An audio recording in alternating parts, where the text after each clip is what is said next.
नमस्कार दोस्तों। देखिए मित्रों, आज हम कुछ महत्वपूर्ण क्वेश्चन के बारे में बात करने वाले हैं और जो YouTube पे और टेलीग्राम पे जो हम पोस्ट करते रहते हैं क्वेश्चन, तो कुछ उनके बारे में हम बात करेंगे। और देखिएगा, ये क्वेश्चन आपके लिए बहुत महत्वपूर्ण है। अगर आपने हमारा टेलीग्राम चैनल ज्वाइन नहीं किया है तो उसको ज्वाइन जरूर कीजिए, क्योंकि ये क्वेश्चन वहाँ मेनली पोस्ट होते हैं। और जब क्वेश्चन पे आप यूं ऑप्शन पे पोल पे क्लिक करते हो तो उसके बाद में सही उत्तर भी आपको वहां दिख जाता है अपने आप ही। तो वो सारा सिस्टम मैं आपको बताऊंगा, इस वीडियो को बहुत अच्छे से देखिएगा और निश्चित रूप से आपका ही लाभ होगा उसमें। कैसे ज्वाइन करना है टेलीग्राम, तो एक तो उसका लिंक जो है वो आपको वीडियो के नीचे दे दिया जाएगा।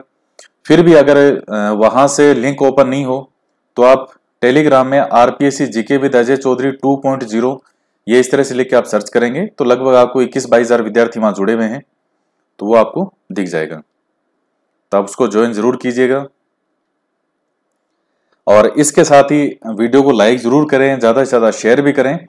और आपको एक क्वेश्चन का जवाब देना है कि राजपूताना के किस शासक ने, राजस्थान के किस शासक ने सबसे पहले अकबर की अधीनता स्वीकार की थी, तो कमेंट करके जरूर बताइएगा।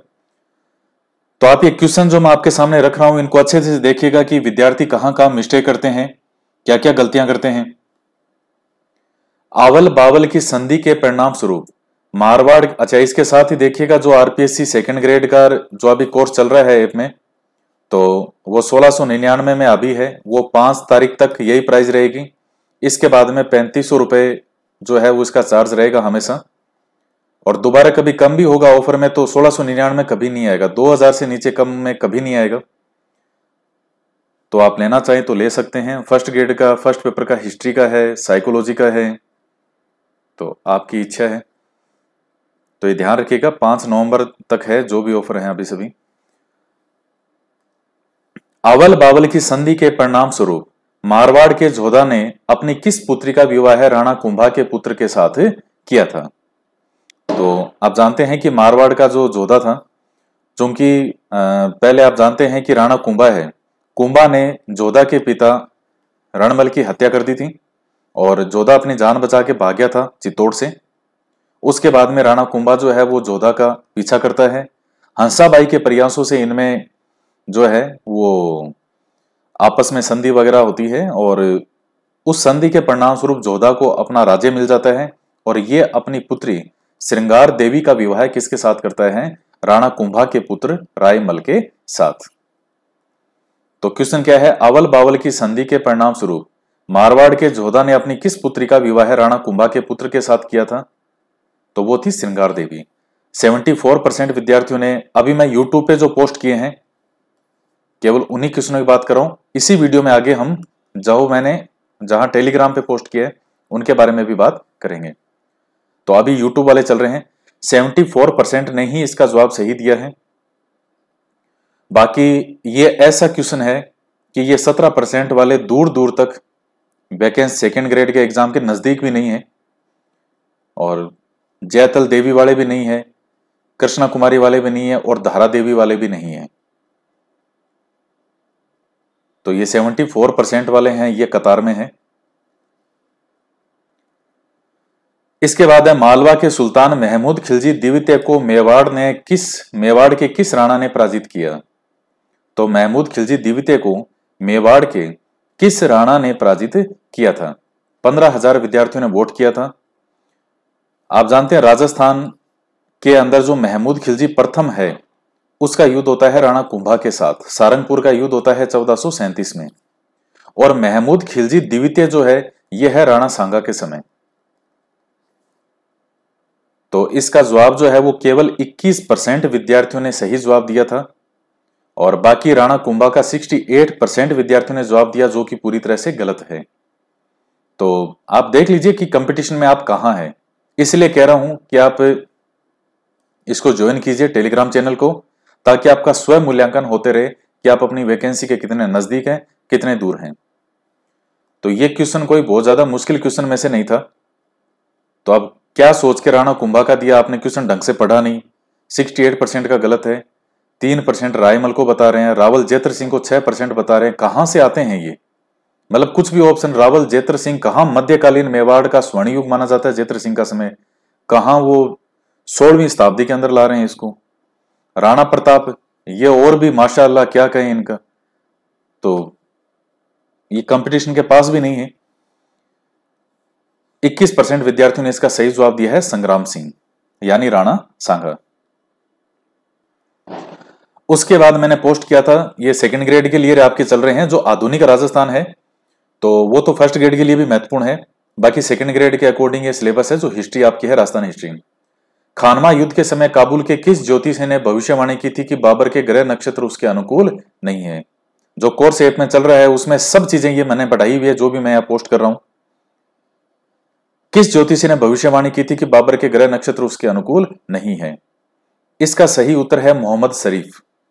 केवल 22% विद्यार्थियों ने जवाब दिया था। बाकी कईयों ने ख्वाजा मोइनुद्दीन चिश्ती भी जवाब दिया है इसका। तो ये विद्यार्थी तो शायद मुझे नहीं लगता कि अगले 5-10 वर्षों तक भी कंपटीशन की लाइन में है, क्योंकि ख्वाजा मोइनुद्दीन चिश्ती इतने लोकप्रिय जो हैं वो माने जाते हैं कि पृथ्वीराज चौहान के समय इनका नाम आता है हमेशा। मोहम्मद गोरी, पृथ्वीराज चौहान, कहां बाबर के टाइम मोइनुद्दीन चिश्ती को ला रहे हैं। फिर सूफी संत ख्वाजा गयास बेग, ये नाम मैंने बनाया था। मैं बहुत अच्छे अच्छे नाम बना सकता हूं और मुझे पता था कि आप गड़बड़ी कहां करोगे। जिनको पता नहीं था उन्होंने तुक्का लगाया, और सूफी संत ख्वाजा गयास बेग, ये नाम मेरा बनाया हुआ है। इस नाम के कोई संत नहीं है मेरी नजर में, तो मेरे ध्यान में ये मैंने बनाया था उसी टाइम, और मुझे पता था आप यही गलत करोगे। 61% ने तुक्का मारा सूफी संत ख्वाजा गयास बेग। तो ये नहीं है, मिर्जा इस्माइल भी नहीं है, ये सूफी संत उस्मान अली भी नहीं है। सही उत्तर है मोहम्मद शरीफ। 22% विद्यार्थियों ने इसका सही जवाब दिया है। तो ये संत है, सूफी संत है, इन्होंने भविष्यवाणी कर दी थी कि बाबर के ग्रह नक्षत्र अनुकूल नहीं है।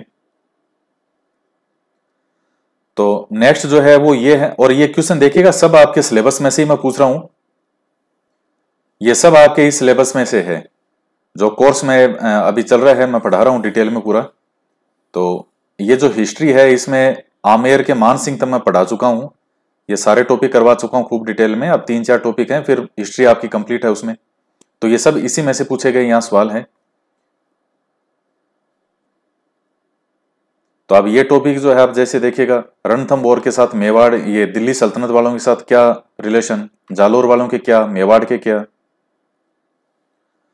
डॉक्टर दशरथ शर्मा ने जालोर के चौहान शासकों में किस शासक के समय को संभवतः उत्तर भारत का अपने समय का सबसे शक्तिशाली राज्य बनाया है?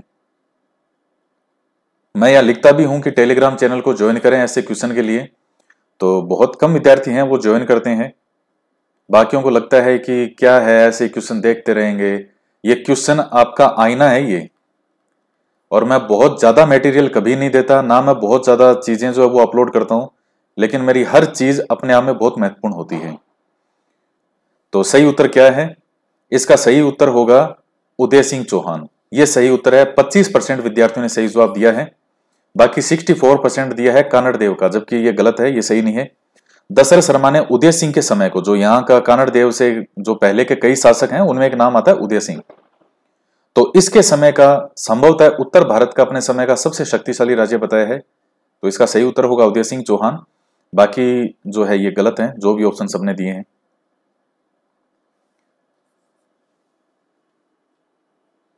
और आपके लिए प्रारंभिक जालोर के शासक जो हैं वो बहुत ज्यादा महत्वपूर्ण है, क्योंकि सल्तनत काल के साथ आप इनको रियासतों को पढ़ना है। तो कई विद्यार्थी केवल जालोर में इसी को पढ़ेंगे, कानड़ देव को। रणथंभौर वाले में केवल हमीरदेव चौहान को ही पढ़ेंगे। जबकि दिल्ली सल्तनत के साथ आपका टॉपिक दिया हुआ है सेकंड ग्रेड में, तो आपको इनसे पहले के भी जो शासक है उनके बारे में पता होना जरूरी है। नेक्स्ट क्वेश्चन है, मेवाड़ की संकटकालीन राजधानी कहलाती है। तो इसमें भी बच्चे 50-50% रहते हैं, वो हर जगह गलत सलत पढ़ते रहते हैं इधर उधर। संकटकालीन राजधानी और शरण स्थली, इन दोनों चीजों में बहुत अंतर है। शरण स्थली कहा जाता है मेवाड़ की कुंभलगढ़ को, और संकटकालीन राजधानी है चावंड। तो 51% विद्यार्थियों का जवाब है ये बिल्कुल सही है। आगे से ध्यान रखना, शरण स्थली है वो कुंभलगढ़ है, और संकटकालीन राजधानी है वो है चावंड। नेक्स्ट आता है राणा कुंभा की हत्या किसके द्वारा की गई थी? तो इसका काफी विद्यार्थियों ने सही जवाब दिया, उदय सिंह प्रथम के द्वारा 78%। और ये जो क्वेश्चन है, ये कौन बनेगा करोड़पति, उसमें भी शायद कुछ इसी तरह का कोई क्वेश्चन पूछा गया था, उदय सिंह प्रथम, या मुझे ढंग से याद नहीं आ रहा वो क्वेश्चन क्या था। तो ये ध्यान रखिएगा, दरअसल ये जो उदय सिंह प्रथम है यही उदा के नाम से जाना जाता है। तो और उदय सिंह सेकंड जो है ये महाराणा प्रताप के पिताजी हैं। तो इस क्वेश्चन का सही उत्तर हो जाएगा उदय सिंह प्रथम। नेक्स्ट क्वेश्चन है कि हल्दी घाटी के युद्ध के पश्चात किस इतिहासकार ने कहा कि गोगुंदा से फतेहपुर सीकरी जाने के दौरान मार्ग में किसी ने भी राणा प्रताप की हार पर विश्वास नहीं किया? बहुत अच्छा क्वेश्चन था ये। आपके टॉपिक अलग से पेंशन है महाराणा प्रताप का, सेकंड ग्रेड में और फर्स्ट ग्रेड में भी, दोनों में है। तो 13,000 विद्यार्थियों ने वोट किया, इसका सही उत्तर होगा अलबदायूं ने। 81% विद्यार्थियों ने जवाब दिया है। कई विद्यार्थी तो क्या करते हैं कि उत्तर जो है वो लिख देते हैं कमेंट बॉक्स में। तो नया कोई आता है, कोई देखता है क्वेश्चन, तो वो कमेंट में अगर उत्तर वगैरह लिखा हुआ हो तो उसके आधार पर वो कर देता है। तो कई बार विद्यार्थी ऐसे कमेंट, इसलिए मैं कमेंट बॉक्स में उत्तर लिखने से विद्यार्थियों को मना करता हूं कि कमेंट बॉक्स में उत्तर नहीं लिखें, क्योंकि नया विद्यार्थी आता है तो उसको वो अपना फिर सोचता ही नहीं है, वो देखता अच्छा कमेंट में कौन सा सही लग रहा है, उसको पता पड़ जाता है अच्छा ये सही है, फिर वो उसी पे टिक मार्क करता है। ये एक बहुत अच्छा क्वेश्चन है, 81% ने सही जवाब दिया है, बहुत अच्छा है। तो अलबदायूं ने कहा था ये कि जब ये फतेहपुर सीकरी से, जो गोगुंदा से वापस जा रहे थे फतेहपुर सीकरी, तो कहते हैं कि राणा प्रताप का इतना ज्यादा उस एरिया में प्रभाव था पूरे राजपुताना में कि पूरे रास्ते कोई लोगों ने विश्वास ही नहीं किया कि राणा प्रताप की हार हुई है। क्या कहकर राणा प्रताप की हार नहीं, हार हो ही नहीं सकती। तो ये बदायूं नहीं लिखता है, इसका ग्रंथ है मुंतखब उत त्वारिख, तो ध्यान में रख लेना उसको। नेक्स्ट आता है रणथंभौर के शासक हमीरदेव चौहान के समय किन व्यक्तियों द्वारा हमीरदेव के साथ छल व गद्दारी की गई थी? 14,000 विद्यार्थियों ने वोट किया है। मैंने जो कोर्स में हमीरदेव चौहान पढ़ाया है वहां पूरा एकदम खोल के रख दिया इसको, पूरे टॉपिक को, वहां पूरा एक एक चीज आपको सारी समझाई है किसने कहां गद्दारी की। 85% ने इसका जवाब दिया है रणमल और रतिपाल, लेकिन इसका सही उत्तर है उपरोक्त सभी। 11% ने केवल सही उत्तर दिया है इसमें, और इसमें भी 11% में अधिकतर वही हैं जो शायद ऐप में पढ़ रहे होंगे कोर्स में, जो इन्होंने कमेंट किए थे जब, तो उससे पता पड़ा कि सर आपने ये सब पढ़ाया हुआ है हमें। इसका सही उत्तर उपरोक्त सभी है। रणमल और रतिपाल तो गद्दार थे ही थे, सुरजन सिंह भी था, भोज भी था, पृथ्वीराज भी था। मुख्य रूप से नाम रणमल रतिपाल के आते हैं क्योंकि अंतिम समय में जो गद्दारी करते हैं फाइनल पीक पॉइंट पे, वो ये करते हैं। और चूंकि भोज जो था ये पहले ही गद्दारी कर चुका था।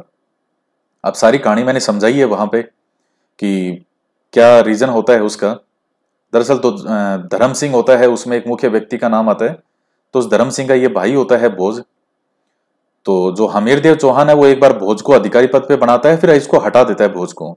भोज नाराज हो जाता है और अपने भाई पृथ्वीराज को लेकर के और कहां चला जाता है, अलाउद्दीन खिलजी के पास। तो ये भोज पृथ्वीराज को लेकर तो पहले ही चला गया था। ये सुरजन सिंह भी जो है ये लास्ट में अंदर गद्दारी करता है हमीर के साथ, और जो भी राशन पानी वगैरह होता है उनमें गाय की हड्डियां मिला देता है, हड्डियों का चूर्ण मिलवा देता है ताकि कोई खा नहीं पाए इसको। तो ये भी गद्दारी करता है, ये भी अलाउद्दीन के साथ मिल गया था, बिक गया था ये। और रणमल रतिपाल तो लास्ट में बिक ही गए थे फिर। तो ये सारे ही गद्दार थे। तो यहां के राजाओं में वीरता की कोई कमी नहीं थी। मैं जो पूरा टॉपिक मैंने जिस तरह से आपको पढ़ाया है उसका निष्कर्ष ये है, यहां के राजा वीर बहुत थे, लेकिन साथ में कोई ना कोई गद्दार जरूर था जिसकी वजह से उनको हार का सामना करना पड़ा। तो यहां तो इतने सारे गद्दार ही गद्दार हैं ये तो इसका सही होगा उपरोक्त सभी। ये सारे गद्दार थे, केवल 11% ने सही उत्तर दिया है। और जो ऐसे क्वेश्चनों को सही कर देता है वो 100% अपना सिलेक्शन करवाता है, क्योंकि वो पता पड़ जाता है कि तैयारी कहां तक की है। तो उनको सिर्फ रिजल्ट का इंतजार ही करना होता है कि कब रिजल्ट आएगा, बस। बाकी उनका सिलेक्शन उसी दिन हो जाता है जिस दिन वो पेपर देके आते हैं। तो इस तरह के जो क्वेश्चन है, जो यहां तक अगर सही कर पा रहा है तो समझ लीजिए वो 100% अपना सिलेक्शन करवा लेगा, अगर वो मेहनत करता है, जारी रखता है तो। नेक्स्ट क्वेश्चन है खानवा युद्ध के समय मारवाड़ के किस शासक ने राणा सांगा की सहायता के लिए सेना भेजी? तो किसने सहायता भेजी थी, किस शासक ने? तो उस समय मारवाड़ का शासक था राव गांगा। तो बिल्कुल सही उत्तर है। 74% विद्यार्थियों ने बहुत सही जवाब दिया है। देखिए, गांगा का बेटा था मालदेव, तो मालदेव के नेतृत्व में सेना भेजी थी, लेकिन मारवाड़ का शासक तो यही था, राव गांगा। तो सही उत्तर इसका राव गांगा होगा। और अगर यह पूछे कि किसके नेतृत्व में भेजी थी या कौन सेना लेकर के आया था, तो फिर मालदेव होगा। वो क्वेश्चन कैसा पूछता है उस हिसाब से।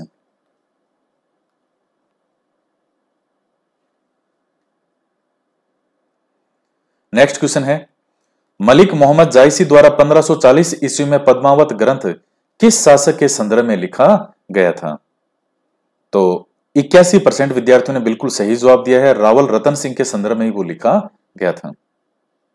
रावल रतन सिंह के समय जो घटनाक्रम है वो 1303 है, लिखा गया है 1540 में, लेकिन किस शासक के संदर्भ में लिखा गया, यानी किसके बारे में लिखा गया है, तो रावल रतन सिंह है।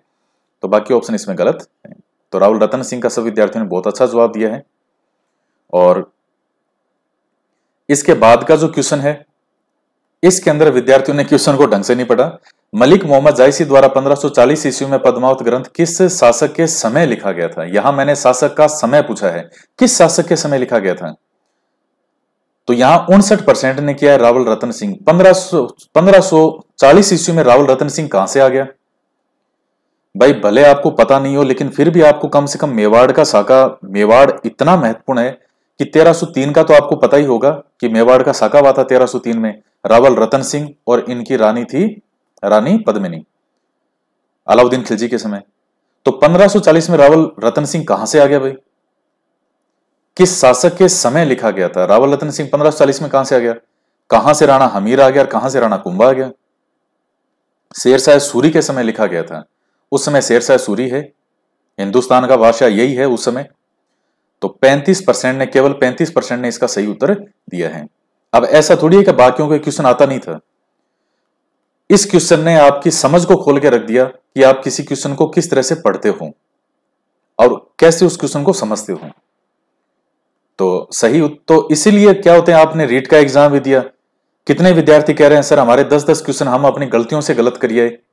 वो आप इसलिए करिए ना क्योंकि आप क्वेश्चन को ढंग से पढ़ते नहीं वहां जाकर के एग्जाम में। किस शासक के समय लिखा गया था, किस शासक के संदर्भ में लिखा गया था? के संदर्भ और के समय, मैंने केवल समय और संदर्भ ये दो वर्ड इस्तेमाल किए इस पूरी लाइन के अंदर, जो अलग अलग हैं। बाकी पूरी लाइन तो सेम है और दोनों वर्ड चेंज करते ही उत्तर बदल गए इनके। तो ये तो था जो YouTube पे मैंने पोस्ट किए हुए थे। तो आप टेलीग्राम चैनल को जरूर ज्वाइन कीजिएगा। YouTube पे डेली पोस्ट नहीं होंगे, ये टेलीग्राम पे ही होंगे, क्योंकि वहां फायदा यह है कि आप टेलीग्राम पे जब ऑप्शन पे क्लिक करते हो, क्लिक करते ही साइड में ऊपर एक बल्ब सा जल जाता है, उस बल्ब पर क्लिक करते ही ऊपर सही उत्तर जो है वो लिखा आ जाता है। तो आपको तुरंत उसी समय पता चल जाएगा कि सही उत्तर है क्या। सही पे क्लिक होगा तो फिर वो ऐसे जैसे किसी का बर्थडे मनाते हैं, जैसे गुब्बारे फूटते हैं, उस तरह से साइन आता है वो। और गलत पे क्लिक हो गया तो वो लाल हो जाएगा पूरा लाइन जो है, और ऊपर वो जो बल्ब है वो तो सही करो या गलत करो वो बल्ब बना हुआ आता है, उस पर क्लिक करोगे तो सही उत्तर लिखा आ जाता है। ये टेलीग्राम का फायदा है, आपको तुरंत पता चल जाएगा। टेलीग्राम के भी क्वेश्चन आपको कई मैं दिखा रहा हूं। रणथंबोर अभियान के दौरान अलाउद्दीन के किस सेनापति की मृत्यु हो जाती है? तो 65% ने इसका जवाब सही दिया है, नुसरत खान, और यही जो है वो बिल्कुल सही है। उसके बाद है, सर्वाधिक भूकंप के साक्ष्य कहां से प्राप्त होते हैं? तो इसका सही उत्तर है 75% ने जवाब दिया है कालीबंगा। 7050 जिन्होंने इसका उत्तर दिया, 12300 ने इसको देखा और 7050 ने इसका सही उत्तर दिया है, मतलब उत्तर दिया है इन्होंने, और सही उत्तर है इसका कालीबंगा। 75% ने सही उत्तर दिया। तो ये इतना बेसिक क्वेश्चन है, इतना बेसिक है कि हर एग्जाम में पूछा गया है और सैकड़ों बार आया होगा। तो ये तो आपको कम से कम पता होना चाहिए। अगर आपको ये भी नहीं पता है तो फिर आप कंपटीशन की लाइन में नहीं हो। सत्यता को स्वीकार करें और मेहनत करें। तो ये तो बहुत बेसिक क्वेश्चन है। अलाउद्दीन खिलजी ने किस दुर्ग को विजिट करने के बाद उसका नाम खैराबाद रखा? तो केवल 44% ने इसका सही उत्तर दिया है। सही उत्तर होगा इसका सिवाना। सिवाना का नाम बदल के खैराबाद रख दिया था। अब 33% ने चित्तौड़ किया है, तो चित्तौड़ रखा था खिजराबाद। तो ये बहुत बेसिक क्वेश्चन है। अगर आपके इस तरह के क्वेश्चन अगर गलत हो रहे हैं तो आपको स्वयं मूल्यांकन की आवश्यकता है कि आप कितना पढ़ रहे हैं या फिर आपने आज तक कितना पढ़ा है। फिर बहुत गंभीर समस्या है अगर इस तरह के क्वेश्चन अगर आपसे गलत हो रहे हैं। एक बहुत अच्छे लेवल का प्रश्न होता है वो एक अलग चीज है, लेकिन ये कोई बहुत हाई लेवल के क्वेश्चन नहीं है। मालवा के सुल्तान महमूद खिलजी द्वितीय को मेवाड़ के, ये तो मैंने आपको यूट्यूब पे बता दिया था अभी, तो यहां भी ये पोस्ट किया था कम्युनिटी टैब पे। इसका केवल 35% ने सही जवाब दिया था, संग्राम सिंह यहां पर जो है, और बाकी जो विद्यार्थियों का गलत है। किसी ने कुंभा बताया, किसी ने राणा प्रताप बताया, रायमल, जैतर सिंह, अमीर सिसोदिया, सब पे लगाते हैं कि कोई ना कोई तो होगा ही। अब ये देखिए ये क्वेश्चन है, जैसे मैं आपको यूट्यूब पे बता चुका हूं अभी, लेकिन जैसे आपने किसी ऑप्शन पे क्लिक किया तो यहां भी केवल 12% ने ही इसका सही उत्तर दिया था कि दशरथ शर्मा ने किस जालोर के किस चौहान शासक के समय को उत्तर भारत का सबसे शक्तिशाली राज्य बताया, तो उदय सिंह के समय को। तो केवल 12% ने सही उत्तर दिया है, तो बाकियों का ये सबका गलत है। अब यहां जैसे आपने इस ऑप्शन पे क्लिक किया उदय सिंह पे, ये सही था। ये नहीं भी होता सही, आप किसी और पे क्लिक करते तो ये पूरा हो जाता रेड, मतलब रेड लाइन सी हो जाती कि गलत है। सही होता तो गुब्बारे से फूटते। सही हो या गलत हो, यहां ये बल्ब सा आ जाएगा। ये ऑप्शन पे क्लिक करने से पहले नहीं आएगा, जब ऑप्शन पे क्लिक करोगे, क्लिक करने के बाद सही है या गलत है वो तो अगर सही होगा तो गुब्बारे फूटेंगे, बाकी किसी पे क्लिक कर दिया तो गलत का आ जाएगा। लेकिन यहां ये बल्ब 100% बाद में बना आएगा। इस पे क्लिक करोगे तो आपको यहां ऊपर एक सही उत्तर लिखा हुआ दिख जाएगा, नाम लिखा आ जाएगा उदय सिंह, अलग से लिखा आएगा ऊपर, तो आपको तुरंत पता चल जाएगा। ये टेलीग्राम का ये पहले मुझे भी फंक्शन पता नहीं थे, लेकिन मुझे पता चला कि ये इस तरह का फंक्शन है तो मुझे बहुत सही लगा ये। और इसके बाद में ये है कि वीर विनोद ग्रंथ की रचना किस इतिहासकार के द्वारा की गई है, तो श्यामल दास के द्वारा की गई है। 73% ने इसका बिल्कुल सही जवाब दिया है। राणा कुंभा द्वारा निर्मित बसंती दुर्ग किस जिले में स्थित है, सिरोही जिले में।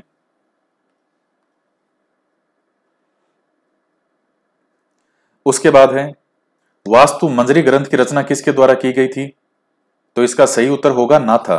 केवल 20% ने सही उत्तर दिया है। और वास्तु ये नाथा है कौन, ये मंडन का भाई है ये, तो 45% ने मंडन का जवाब दिया, ये भी गलत है। गोमिद भी गलत है, सारंग व्यास भी गलत है, केवल नाथा सही है। केवल 20% ने सही जवाब दिया है। राणा कुंभा की हत्या किसके द्वारा की गई थी, ये तो मैं आपको बता चुका हूं।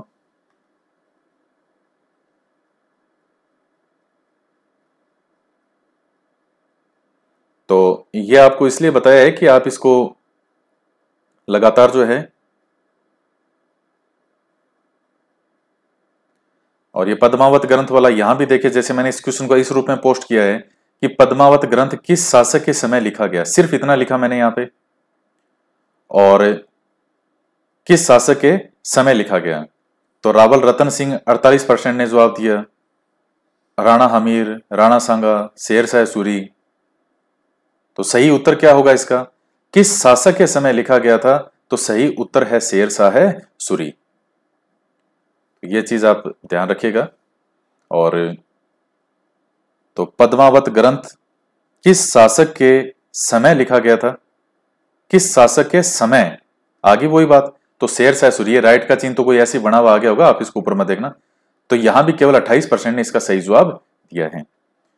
तो इसलिए जो है आप टेलीग्राम चैनल को जरूर ज्वाइन करें, और आपको निश्चित रूप से लाभ होगा। ये आपके लाभ की चीज है, कोई इसमें मेरा लाभ तो है नहीं कि आप टेलीग्राम ज्वाइन कर लोगे तो मुझे फायदा मिल जाएगा।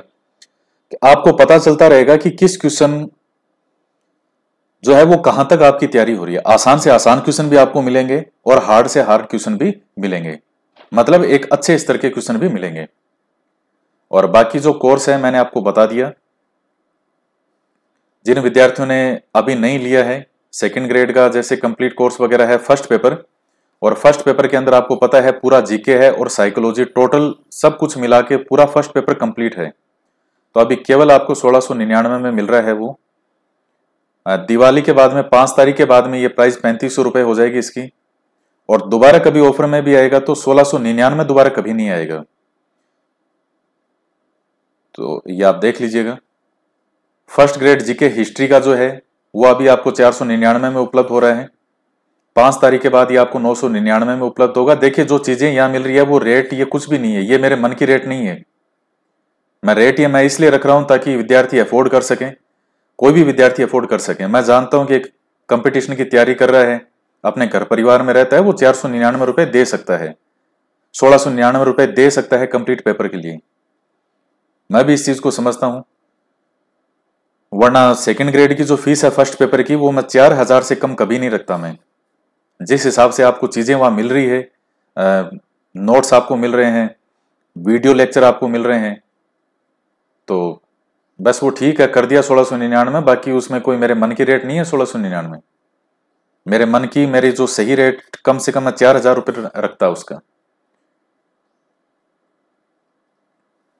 और आरपीसी फर्स्ट ग्रेड की साइकोलॉजी जो है उसका प्राइस अभी 699 है, 5 तारीख के बाद में वो 1199 हो जाएगा।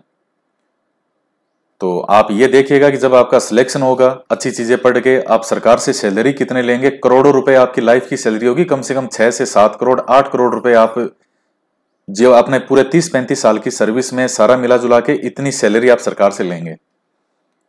तो उसके बदले के लिए अगर आप 1-2 हजार रुपए 3,000 रुपए आप खर्च नहीं करना चाहते, लेकिन सरकार से सैलरी आप करोड़ों रुपए की लेना चाहते हैं, 6 करोड़ 7 करोड़ 8 करोड़, तो कैसे अच्छी चीज अगर मिल रही हो, दुनिया में सबसे बड़ी चीज ये है कि पैसा देकर के भी सही चीज नहीं मिलती। और अगर आपको इतना कम दे करके इतना कुछ मिल रहा है, आप फीडबैक देखो विद्यार्थियों का क्या है जो ऑलरेडी वहां पढ़ रहे हैं।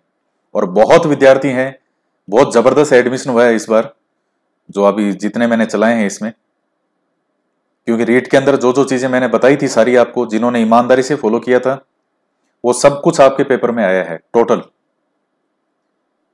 तो ये 5 तारीख की ये प्राइस रहेगी। इसके बाद नए कोर्स भी शुरू करूंगा मैं, एसएसटी का कोर्स है सेकंड ग्रेड का, वो लेकर के आऊंगा, फर्स्ट ग्रेड का मैनेजमेंट लाऊंगा, करंट लाऊंगा।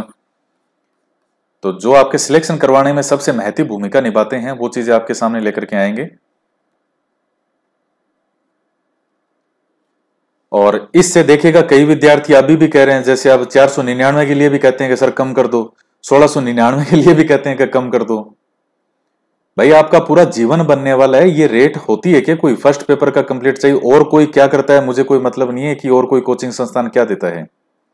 मैं चीज आपको जो दे रहा हूं ऑथेंटिक वीडियो लेक्चर इतने अच्छे तरीके से कि आपको पढ़ने में मजा आए, फिर मेरे हाथों से लिखे हुए नोट्स, टेस्ट पेपर बाद में होंगे इसमें। तो जब इतनी चीजें आपको इसमें मिल रही है तो आप देख लीजिए, आपकी पूरी जिंदगी बढ़ने वाली है, आपकी जिंदगी संवर जाएगी। और आपको देखिए पढ़ने, ये कोई चाहे आप मेरा नहीं लेना है, मैं ये नहीं कह रहा ले लो, आपकी जहां इच्छा है आप वहां से लो।